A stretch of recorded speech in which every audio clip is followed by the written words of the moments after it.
शासकीय नोकरीमध्ये एखाद्या कर्मचाऱ्याला कोणती सर्वात मोठी व्यावसायिक किंमत मोजावी लागू शकते? हा प्रश्न खूप महत्वाचा आहे. अनेकांना वाटेल की नोकरी गमावणे, पण नाही. बरोबर. हे उत्तर खरं तर अर्धवट आहे. खरी किंमत त्यापेक्षा खूप मोठी आणि आयुष्यभरासाठी परिणाम करणारी असू शकते. हो, आणि हीच गोष्ट शासकीय सेवेला इतर नोकऱ्यांपेक्षा वेगळं ठरवते. इथे सर्वाधिक कठोर शिक्षेचा अर्थ केवळ वर्तमान गमावणे नाही, तर भविष्य कायमचं कुलूप बंद करणे असा होतो. म्हणूनच आज आपण याच विषयाचा सखोल अभ्यास करणार आहोत.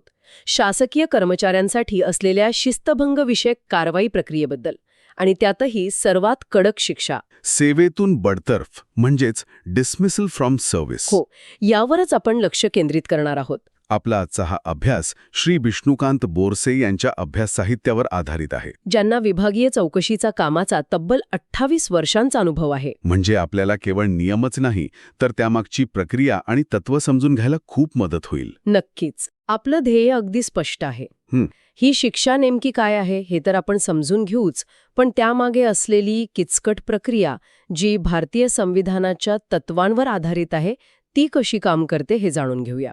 आणि ही प्रक्रिया समजून घेण्यासाठी आपण एका काल्पनिक परिस्थितीतून जाऊया का? हो, उत्तम कल्पना आहे. समजा एक अधिकारी आहे ज्याने 20 वर्ष अगदी प्रामाणिकपणे सेवा केली आहे आणि एके दिवशी त्यांच्या टेबलवर एक पाकिट येतं. काय असू शकतं पुढे?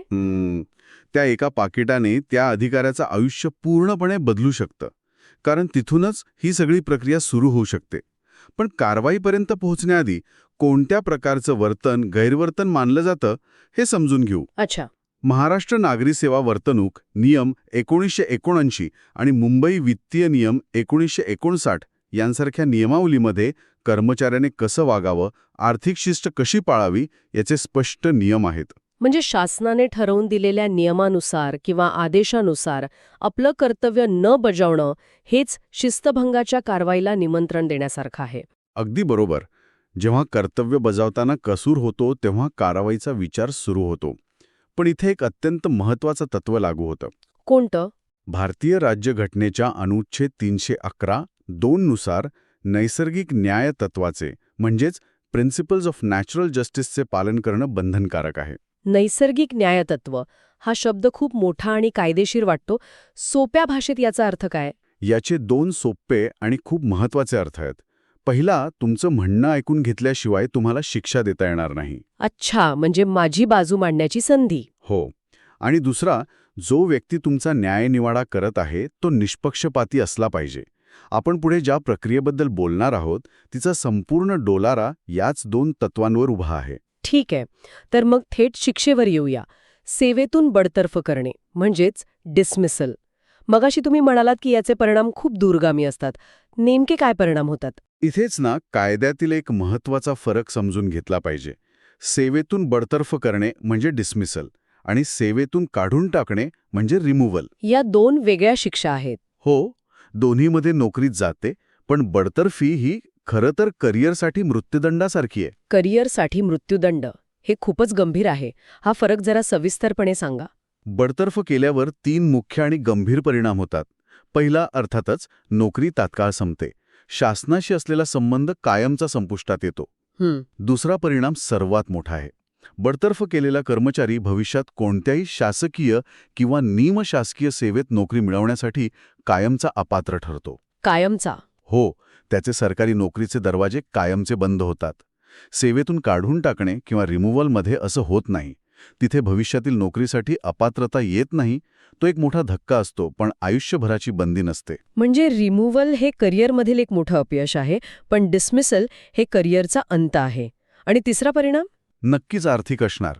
ती वेतन म्हणजे पेन्शन आणि उपदान म्हणजे ग्रॅच्युइटी यांसारख्या आर्थिक लाभांवर पाणी सोडावं लागतं. आयुष्यभर केलेल्या सेवेचा आर्थिक मोबदला त्याला गमवावा लागतो.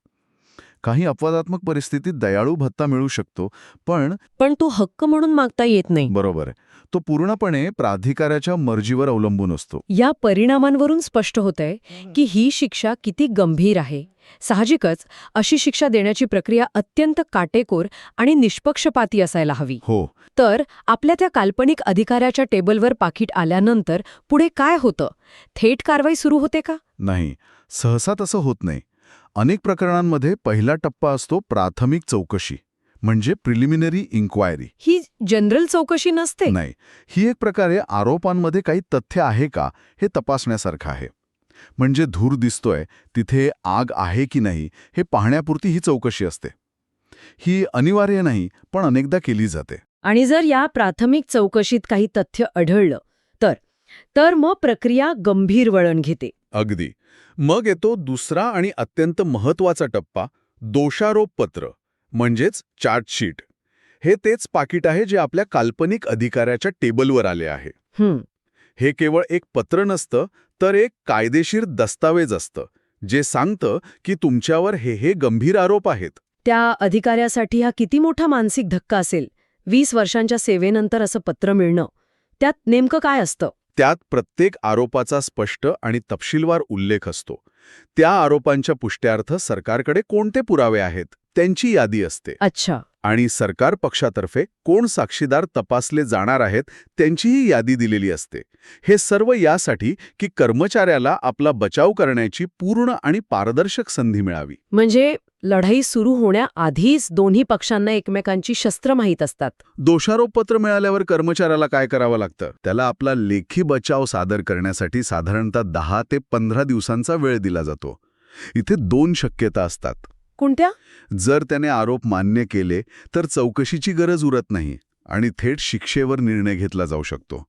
पण जर त्याने आरोप नाकारले तर मग खऱ्या अर्थाने विभागीय चौकशी सुरू होते. आणि इथेच कदाचित नैसर्गिक न्यायाची तत्व खऱ्या अर्थाने कामाला लागतात. बरोबर. आरोप नाकारल्यावर प्रक्रिया एका लहान न्यायालयासारखी चालते. इथेच चौकशी अधिकाऱ्याची म्हणजे इन्क्वायरी ऑफिसरची नेमणूक केली जाते. त्यांची भूमिका काय असते? या अधिकाऱ्याची भूमिका न्यायाधीशासारखी असते. निष्पक्षपाती राहून फक्त सत्य शोधून काढणे. त्याचबरोबर शासनाची बाजू मांडण्यासाठी एका सादरकर्ता अधिकाऱ्याची म्हणजे प्रेझेंटिंग ऑफिसरची नेमणूक होते, जो सरकारी वकिलासारखं काम करतो. छान. हे मिनी कोर्टरूमचं उदाहरण खूप उपयुक्त आहे. त्यामुळे आता भूमिका स्पष्ट झाल्या. सर्वात महत्वाचा टप्पा, नियमित विभागीय चौकशी. यात आधी सादरकर्ता अधिकारी म्हणजे सरकारी वकील आपले पुरावे सादर करतो आणि आपल्या साक्षीदारांना तपासतो. त्यांची साक्ष नोंदवली जाते.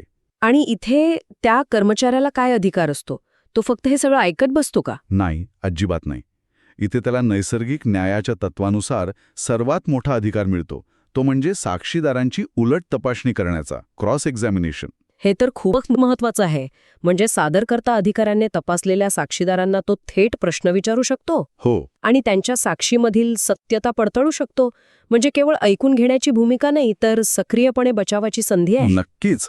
एका चांगल्या उलट तपासणीमुळे संपूर्ण प्रकरणाला कलाटणी मिळू शकते. साक्षीदाराच्या बोलण्यातल्या विसंगती किंवा खोटेपणा यातूनच उघड होऊ शकतो.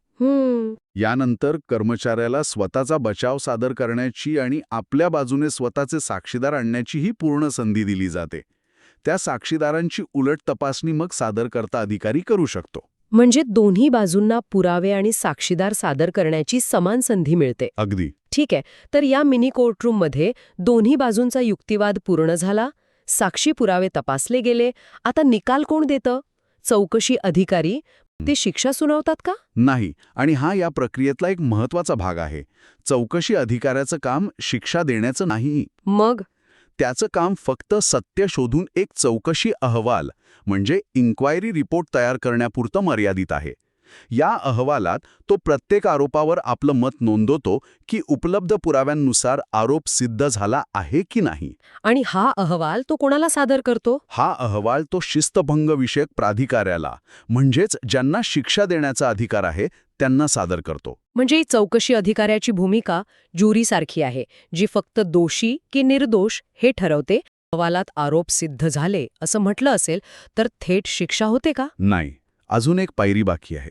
नैसर्गिक न्यायाचं तत्व इथे पुन्हा एकदा येतं. कसं? जर चौकशी अधिकाऱ्याने आरोप सिद्ध झाल्याचा निष्कर्ष काढला असेल तर त्या अहवालाची एक प्रत संबंधित कर्मचाऱ्याला देणं बंधनकारक आहे आणि त्या अहवालावर आपलं अंतिम लेखी म्हणणं मांडण्याची त्याला शेवटची संधी दिली जाते. वा, म्हणजे अंतिम निर्णयाआधी सुद्धा कर्मचाऱ्याचं मत विचारात घेतलं जातं. ही प्रक्रिया खरंच खूप सविस्तर आहे. हो. आणि मग येतो शेवटचा टप्पा, अंतिम आदेश म्हणजेच फायनल ऑर्डर. शिस्तभंग विषयक प्राधिकारी, चौकशी अहवाल, त्यावरील कर्मचाऱ्याचे म्हणणे आणि प्रकरणातील सर्व कागदपत्रे विचारात घेतात. आणि मग ते निर्णय घेतात. हो. जर आरोप अत्यंत गंभीर स्वरूपाचे असतील, जसं की भ्रष्टाचार, नैतिक अधपतन किंवा राष्ट्राच्या सुरक्षेशी संबंधित गंभीर गैरवर्तणूक, तरच तो सेवेतून बडतर्फ करण्याचा अंतिम आदेश काढतो. ही प्रक्रिया खूपच बहुस्तरीय आणि गुंतागुंतीची आहे. यातून कर्मचाऱ्याला स्वतःचा बचाव करण्याची प्रत्येक टप्प्यावर संधी मिळते हे स्पष्ट आहे. पण या संपूर्ण प्रक्रियेला काही असे मोठे घटनात्मक आधारस्तंभ आहेत का, जे या प्रक्रियेला अधिक मजबूत करतात? हो, नक्कीच. 2 अत्यंत महत्वाचे कायदेशीर मुद्दे आहेत, जे या प्रक्रियेचा कणा आहेत. सांगा ना. पहिला मुद्दा भारतीय संविधानाच्या अनुच्छेद 311(1) मधून येतो. यानुसार ज्या प्राधिकाऱ्याने कर्मचाऱ्याची नेमणूक केली आहे त्यापेक्षा कमी दर्जाच्या प्राधिकाऱ्याला त्याला सेवेतून काढण्याचा किंवा बडतर्फ करण्याचा अधिकार नाही. एक मिनिट, हे खूप महत्वाचं वाटतंय. याचा व्यावहारिक अर्थ काय? याचा अर्थ असा की जर एखाद्या कर्मचाऱ्याची नेमणूक समजा विभागीय आयुक्ताने केली असेल, तरी जर त्याने तुमची नियुक्ती केली नसेल तर तो तुम्हाला नोकरीवरून काढू शकत नाही. ही तर मनमानी कारवाईपासून वाचवण्यासाठी एक मोठी घटनात्मक सुरक्षा आहे. अगदी. हे वैयक्तिक हेवेदावे किंवा अधिकाराचा गैरवापर टाळण्यासाठी बनवलेले एक महत्वाचं कवच आहे. आणि दुसरा महत्वाचा मुद्दा कोणता? या इतक्या मोठ्या आणि किचकट प्रक्रियेला काही अपवाद आहे का? अशी कोणती परिस्थिती आहे जिथे इतकी मोठी चौकशी न करता थेट कारवाई होऊ शकते? हो, एक महत्वाचा अपवाद आहे आणि तो सुद्धा संविधानाच्या अनुच्छेद 311(2)(ब) मध्येच नमूद केला आहे. अच्छा. जर एखाद्या कर्मचाऱ्याला फौजदारी गुन्ह्यामध्ये म्हणजे क्रिमिनल केसमध्ये न्यायालयाने शिक्षा ठोठावली असेल तर त्याच्यावर ही संपूर्ण विभागीय चौकशी करण्याची गरज नसते. अच्छा, म्हणजे जर देशाच्या न्यायव्यवस्थेनेच त्याला गुन्हेगार ठरवलं असेल तर विभागाने पुन्हा समांतर चौकशी करण्याची आवश्यकता नाही. बरोबर. अशा परिस्थितीत न्यायालयाच्या निकालाच्या आधारावर त्याला थेट सेवेतून बडतर्फ करता येतं, कारण त्याचं वर्तन हे शासकीय सेवेसाठी अयोग्य आहे हे कायदेशीररित्या सर्वोच्च पातळीवर सिद्ध झालेलं असतं. चला, तर मग या चर्चेचा थोडक्यात आढावा घेऊया. आपण शासकीय कर्मचाऱ्याला नोकरीवरून काढण्याच्या एका साध्या प्रश्नाने सुरुवात केली आणि त्यातून नैसर्गिक न्यायाच्या घटनात्मक तत्वांवर चालणारी एक गुंतागुंतीची बहुस्तरीय प्रक्रिया समोर आली. हो, आणि यातील सर्वात महत्त्वाचा मुद्दा हा आहे की सेवेतून बडतर्फ करणे ही जरी आयुष्यभरासाठी परिणाम करणारी अंतिम शिक्षा असली तरी तिथपर्यंत पोहोचण्याचा मार्ग मनमानी नाही. अजिबात नाही. उलट तपासणीचा हक्क आणि नियुक्ती प्राधिकाऱ्याचा नियम यांसारख्या अनेक सुरक्षा कवचांसह ही एक अत्यंत संरक्षित प्रक्रिया आहे. हे खरंच सार्वजनिक सेवेमध्ये शिस्त राखणे आणि दुसरीकडे व्यक्तीच्या अधिकारांचे संरक्षण करणे यातील संतुलन दाखवून देतं. हो. ही प्रक्रिया एकाच वेळी प्रशासनाला शिस्त लावण्याचं साधन देते आणि कर्मचाऱ्याला अन्यायापासून वाचवते. अगदी. याचा उद्देश केवळ शिक्षा करणे नाही तर न्याय करणे हा आहे. या स्रोतांमध्ये गैरवर्तन घडल्यानंतरच्या प्रक्रियेबद्दल तर तपशीलवार माहिती दिलीच आहे, पण यातून एक विचार करण्यासारखा प्रश्न उरतो. कोणता? शासकीय विभागांमध्ये असे गंभीर गैरवर्तन मुळात घडूच नये यासाठी कोणत्या प्रणाली आणि प्रशिक्षण व्यवस्था अस्तित्वात आहेत? चूक झाल्यावर शिक्षा देण्याऐवजी नैतिक वर्तनाला सक्रियपणे प्रोत्साहन कसं दिलं जातं? हा पुढच्या अभ्यासाचा विषय असू शकतो.